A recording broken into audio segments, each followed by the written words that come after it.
We've been in the community for 20 years now. And as a safety net provider, we have literally everyone in our area, whether you're a self-pay patient or if you have private insurance, everyone in between that range comes here to Fairview because they like our providers. One of the nice things is that we have whole families that come here.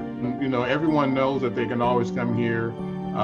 We have our established patients. We see new patients. Of course, we serve Warren County where we sit, but several of the surrounding counties, we have people coming in. We also serve a pretty good sized refugee population. Bowling Green has a medium to large sized refugee center.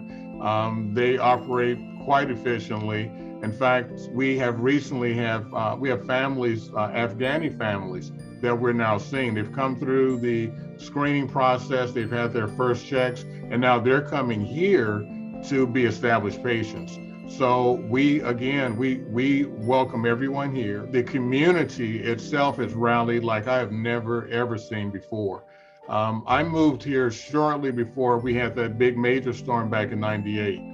I had moved here a few years before that, and there was a lot of damage, you know, from the straight line winds and all, and people rallied around and dealt with isolated things.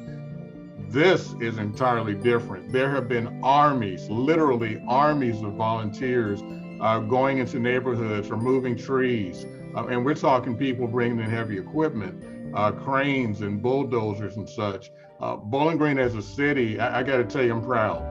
So it's nice to see how people are coming together to help one. I mean, total strangers. As far as housing, we have a lot of people, of course, that are displaced. We've had all kinds of housing made available. Food pantries wide open, they're fully stocked. People are volunteering. I mean, literally everything from A to Z, the community is pulled together to help out with.